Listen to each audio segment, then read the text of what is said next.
Hello folks, this video covers Chapter 9, Section 3, which takes the discussion about polar coordinates even further, and it compares them to what we know as rectangular coordinates. Now, you may not have heard that term before, but rectangular coordinates are the ones that we are used to, the thing you've been graphing on, the X and Y coordinate plane you've been graphing on since the beginning of your math career, essentially.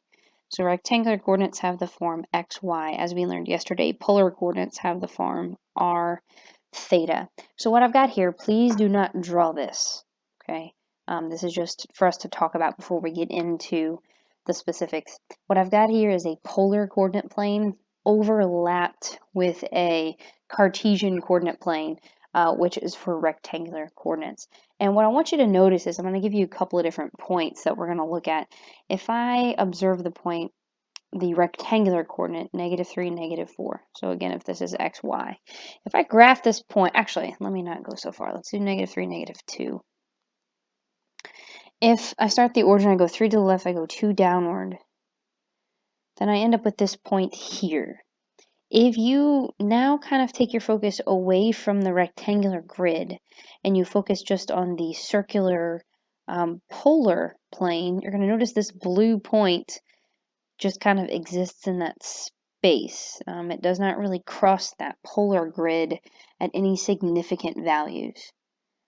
Okay. I could also give you a polar coordinate. Let's do 320 degrees. So if that's r and that's theta. So remember, we graph these points. We find theta first. So my angle is 120. So it's this angle here.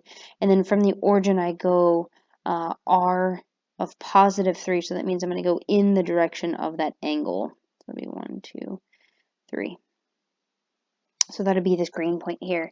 And then notice, if you now turn your focus to the Cartesian coordinate plane, if I were to try to graph this green point on the x and the y axis, it would be extremely difficult because it's just kind of in the middle of your grid. So the point here is that these two types of coordinates are, they don't match up very well. But the reality is there are things, and there are times where it is helpful to be able to convert back and forth between them. So that's what we're going to talk about today, essentially, is how we can convert back and forth. We're going to have 5 equations total for today's lesson. So I'm going to give it to you in 2 different chunks. The first chunk is if I give you polar coordinates and I want you to convert to rectangular coordinates. So these are the formulas you will use. So again, polar takes the form r, theta, rectangular has coordinates x, y. If you want to convert from a polar coordinate, say this one right here, right, 3, 120, to change that to figure out where it exists on the Cartesian plane with the x and the y axis, you would use the following equations. X is equal to r times the cosine of theta, and y is equal to r times the sine of theta. And this is using our basic trig rules and what we know about sine and cosine, right? Like if you know that cosine, if you think back to our first couple chapters of trig, we know that cosine is x over r. So if I just resolve this for x and I multiply both sides by r, that's all we've done there. So it's something that you actually knew already, but it's just taking on this form. I'm going to highlight our most important equations of today. So you're going to use these 2 to go, if I ask you to go from polar coordinates to rectangular coordinates. And we're going to do a couple examples like this. So I'm going to ask you to find the rectangular coordinates. And again, you can feel free to shorthand these questions if you like, as long as you can read your abbreviations / just make sure you actually write the instructions so that when you look back at your notes, you know what the heck you did. Okay, find rectangular coordinates of each point. This is the important part for this. I want you to give the exact values and round them to the nearest hundredth. So I want you to give me your answer in 2 different formats. I want exact values and I want your coordinates to the nearest hundredth as well. Okay, so here's our, well, why did my A disappear? Alright, fine, I'll write with my hand. Not with a blue highlighter though. Okay, so here's my first example, A. I'm going to give you the point P, which is going to be at 3, 3 pi over 4. So again, I gave you polar coordinates because I'm asking you to change to rectangular. So in polar, this is r, and this is theta. Well, if I use the two equations that we just wrote up top, let's do one at a time.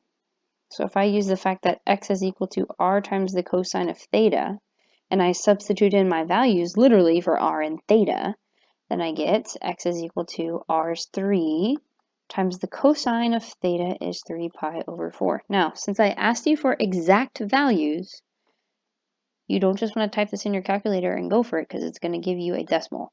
So what you need to do is use your knowledge of the unit circle and locate where 3 pi over 4 is. We know cosine deals with the x coordinates. So once you figure out where that angle is, the x coordinate at that angle, again, we're over in quadrant 2, so it's going to be a negative square root of 2 over 2.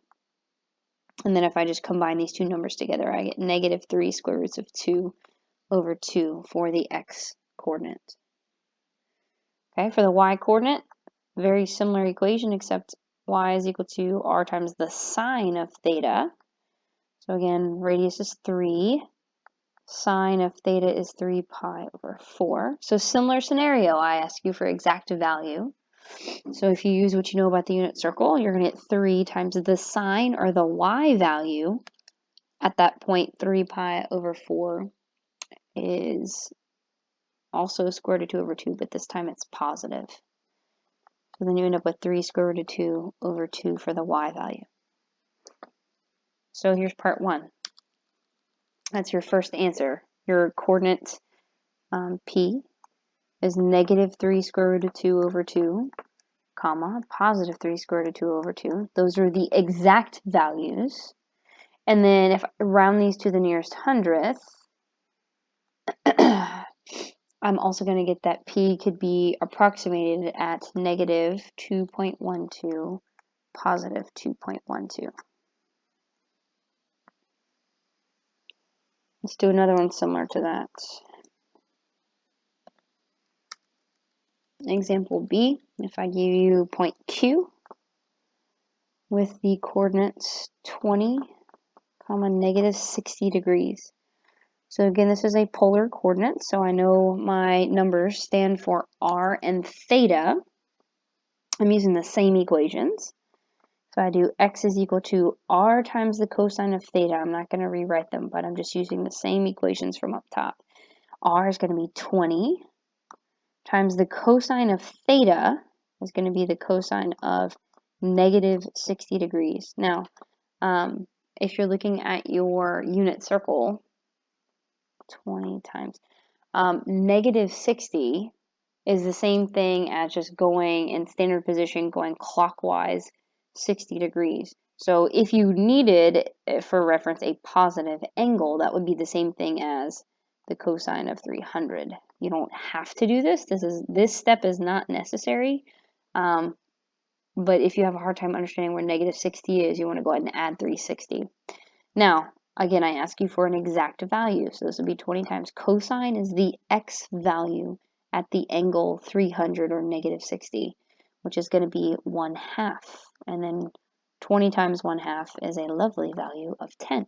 So there's the x coordinate. Same equation for the y coordinate. Y equals r times sine theta. So it'll be 20 times the sine of negative 60 degrees. Again, you could convert that to the sine of 300 if you want. Either way, it's the same coordinate. Except the sine is the y value, and the y value at that part, or that point, is negative square root of 3 over 2. And then when we multiply these together, we get negative 20 square root of 3 over 2, but then negative 20 over 2 is the same thing as negative 10. So then we get y is equal to negative 10 square roots of 3. So again, we have two answers.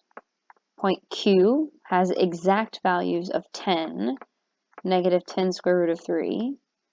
And if I round it to the nearest hundredth, obviously 10 stays the same, but negative 10 square roots of 3 will be approximated to negative 17.32. So both of those will be considered your answers. Okay, and that's pretty it. Going from polar to rectangular, I think, is extremely easy because you just have those two formulas and you go with it. I think the challenging part for some people is if I ask you for the exact values, remembering your unit circle coordinates. So make sure you stay fresh on that. Okay, the other equations, or if I ask you for the other direction, if you go from rectangular coordinates to polar coordinates. So if I give you a coordinate xy and I ask you to give it to me in polar form. Now we did an example like this actually in the notes from yesterday, except we didn't use the equations I'm about to give you. We just kind of solved it by hand. Now know that using, again, basic trig properties, this is exactly what we did yesterday. It's just represented for every single scenario. R is written as is equal to the square root of x squared plus y squared.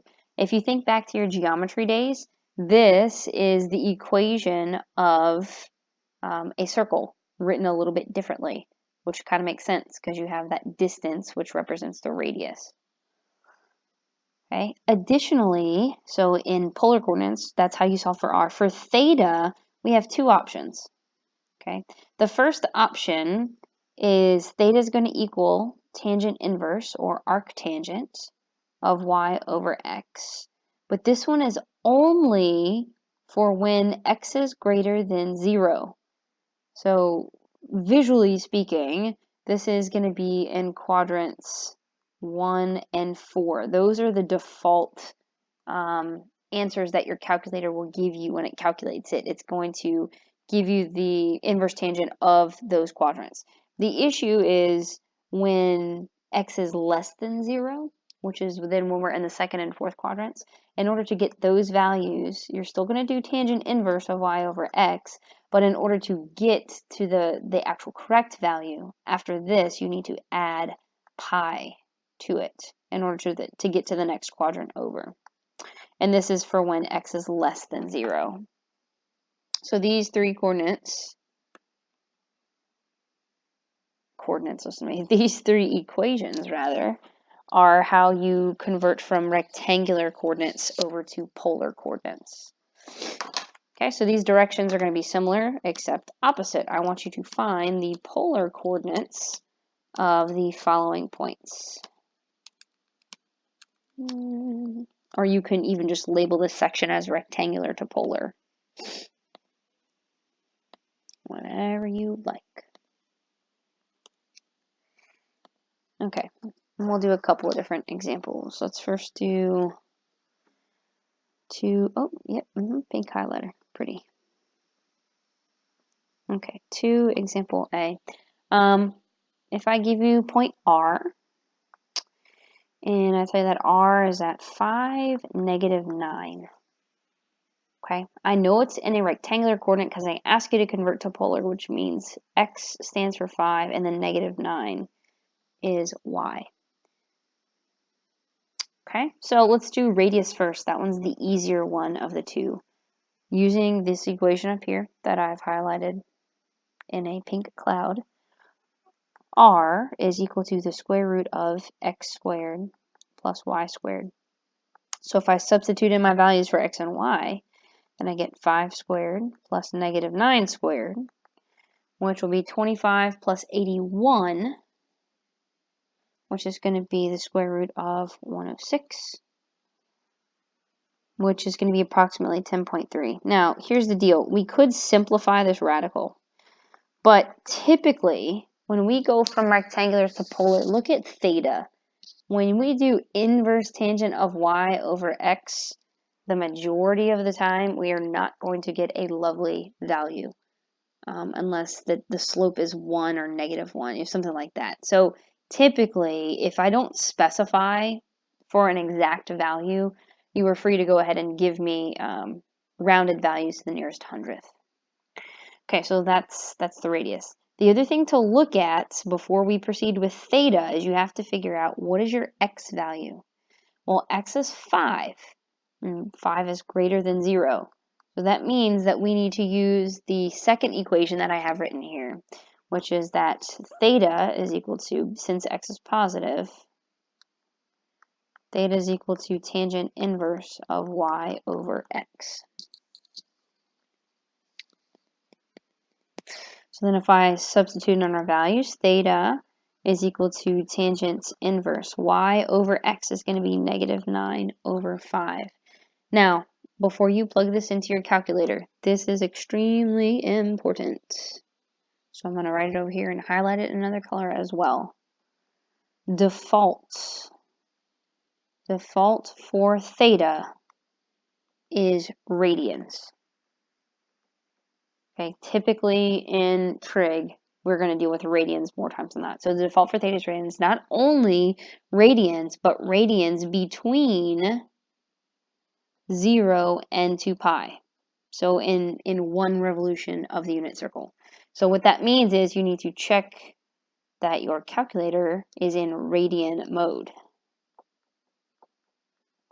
In radian mode.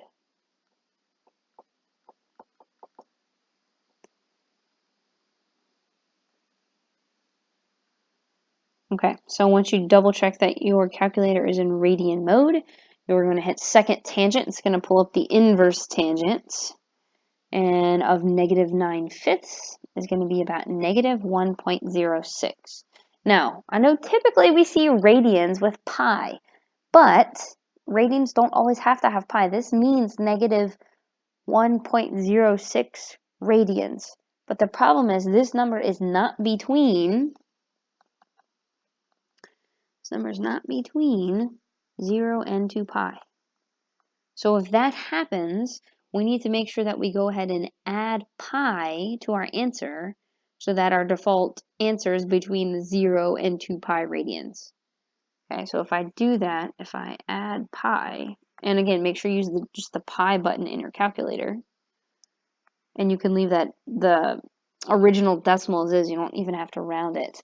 Then you're going to get that theta, I'm sorry, I said add pi. If it has to be between 0 and 2 pi, if I have to find a coterminal angle, I need to be adding 2 pi.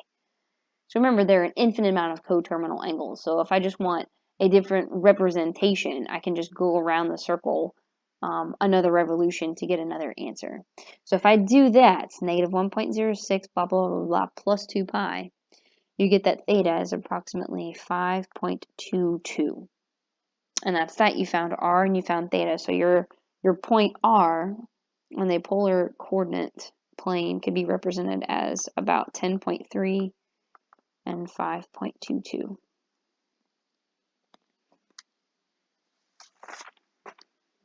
Let's do another example B. Same thing.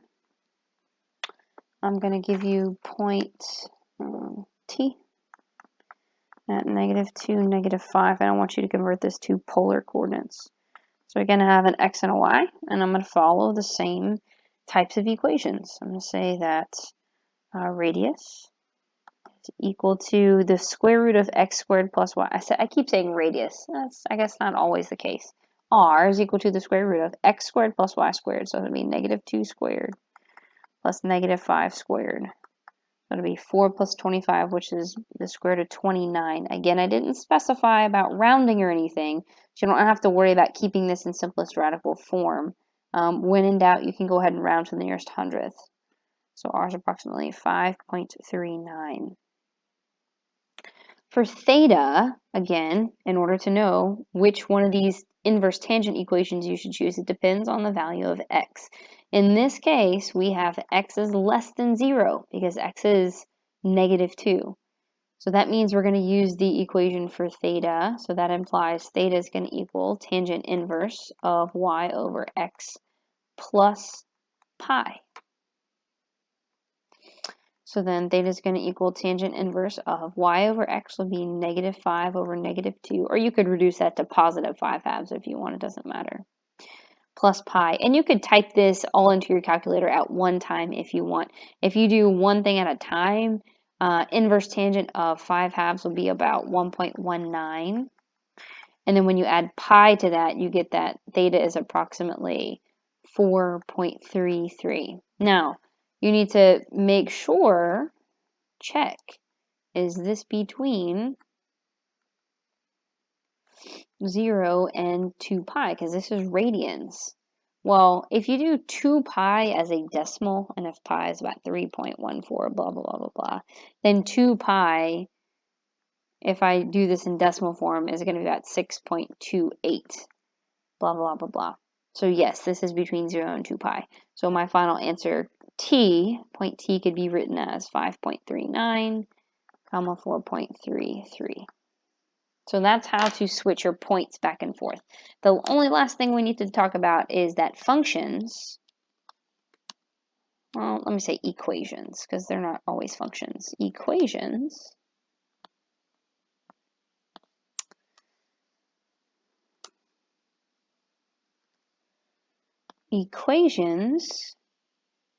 can also be expressed in both rectangular and polar forms. And we're going to go back and forth. Now, you're used to rectangular forms. That's just normal.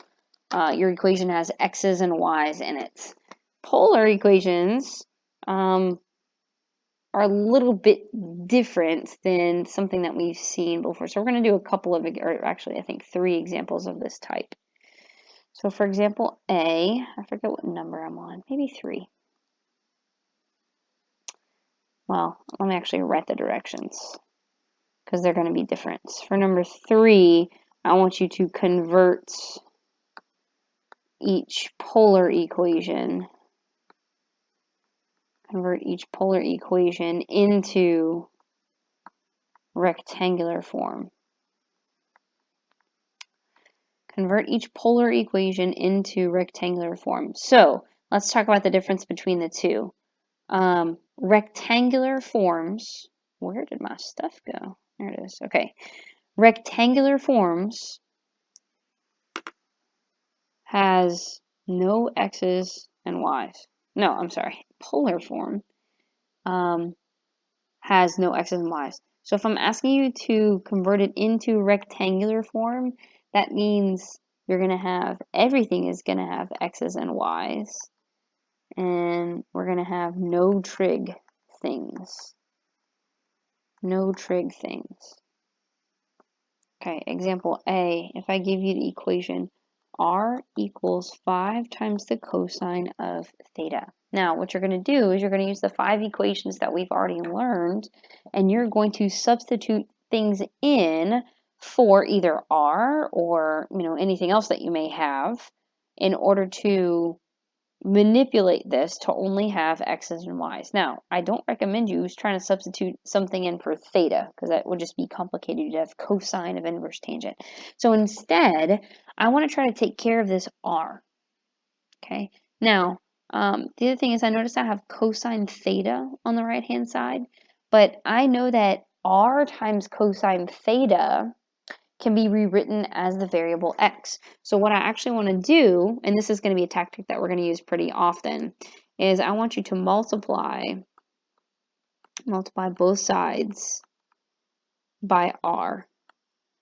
If I multiply both sides of my equation by r, then on the left side that gets me r squared, and on the right side that gives me 5r times the cosine of theta. So it looks like we complicated it a little bit, but we didn't really. In fact, we made things kind of lovely. Here's why. R squared. If I use my equation for r, so in the earlier equation we said r is the square root of x squared plus y squared. If I manipulate this equation and square both sides, right, so that I have r squared on the left side, if I square the right side, it cancels out the square root, leaving me only with x squared plus y squared. So this is what I'm going to substitute in for r squared. Additionally, r times the cosine of theta is the same thing as x. So if I make those substitutions, look what happens to the problem. Instead of r squared, I end up with x squared plus y squared is equal to, on the right-hand side, I'm left with 5x. And it is okay for you to leave your answer like this. So again, in rectangular form, you have, our final answer just has all kinds of x's and y's, nothing left in trig. The other thing in rectangular form is typically we avoid square roots as well. So typically we avoid radicals. Let's do another example. Example B. If I give you the equation r equals negative secant of theta, if I want to convert this equation into rectangular form, I could use a similar tactic that I did on the last one. I could multiply both sides by r, but then that doesn't really help me with the secant over here on the right side. Well, what I want to do first is, if you recall that secant, if I use one of my reciprocal identities, secant is the same thing as 1 over cosine theta. So again, I want you to realize you could multiply both sides by r. That's not going to help us. So another tactic you might do is, what if we multiply both sides by cosine theta? So if I multiply the left side by cosine theta, the right side by cosine theta, technically this is cosine theta over 1. What happens is 1 over cosine times cosine over 1 cancels. On the left-hand side, I have r times the cosine of theta. On the right-hand side, I'm literally just left with the number negative 1. Now, something that I haven't mentioned quite yet, well, actually, that'll be on the opposite problem. Okay, r times cosine of theta, hopefully that's getting familiar to you by now, that this is the same thing as the variable x. So then if I make that substitution, I get x is equal to negative 1. So who would have known the equation of a line here could be written as something so complicated in polar form?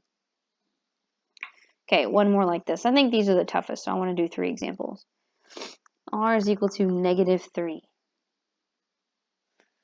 Another tactic you may use is, what if we were to replace r right away with what we know? So like if we use, in the equation that we wrote earlier, r was equal to the square root of x squared plus y squared. So if I substitute that, then I get the square root of x squared plus y squared equals negative 3. Now, you're almost there because you have all x's and y's. You avoided everything trig.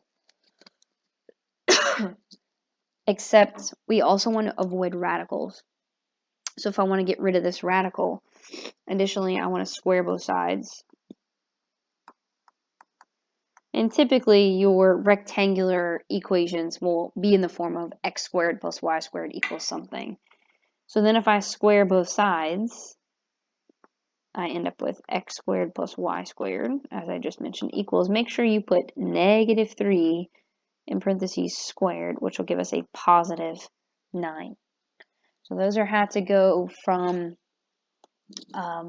polar coordinates to polar equations to rectangular equations. And again, we can do the opposites. So the last type of question we're going to do is, number 4, if I want you to convert each, my handwriting is getting more beautiful as this video goes on, convert each rectangular equation into polar form. Convert each rectangular equation into polar form. So your answers now. So I'm going to give you something. Remember, rectangular equations are going to have x's and y's. So if I give you the equation y equals 2, when you convert this, answers in polar form will have no x's and y's. None. Okay. Usually, your answer should be r is equal to whatever. So usually answer as r is equal to whatever. Sometimes it's also appropriate, since we're trying to avoid radicals, to write it as r squared equals blah, blah, blah. Okay, the only thing I really have to work with on this one is the left side, is y. Well, if I use one of the equations that we've already discussed for y, that is the same thing as r times the sine of theta is equal to 2. So I've gotten rid of x's and y's. Using these notes that I just wrote over here in green, we usually need to answer in the form of r equals, I don't even want to say usually, no, you definitely need to answer either in the form r equals blank or r squared equals blank. So if I want to isolate r, I'm going to go ahead and divide both sides by the sine of theta. So then we're left with r, which is great, equals 2 over sine theta. I would accept this as an answer. However, it's probably more accurately or appropriately written as r is equal to 1 over sine, or in this case 2 over sine, the reciprocal identity of sine, or the reciprocal function of sine, is cosecant. So you would probably see this written as 2 times cosecant instead on a multiple choice test or something. So just be mindful of that, that sometimes you can even go a step further with the trig functions. Okay, last example. X squared plus y squared equals 16. I want you to convert this rectangular equation into polar form. Now, you could take x squared plus y squared and actually plug in like, okay, r times cosine theta squared plus r times sine theta squared, but that would be a heck of a lot. So what I would do is realize that the left side looks very similar to r, right?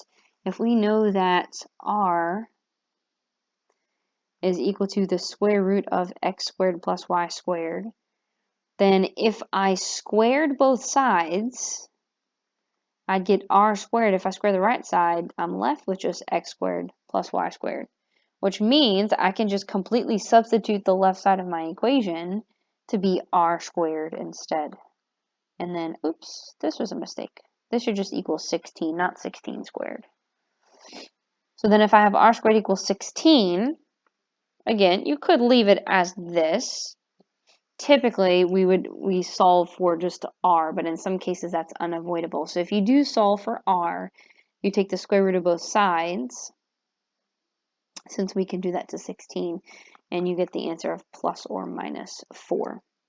So that's how you switch back and forth from polar to rectangular points, vice versa, and polar and rectangular equations.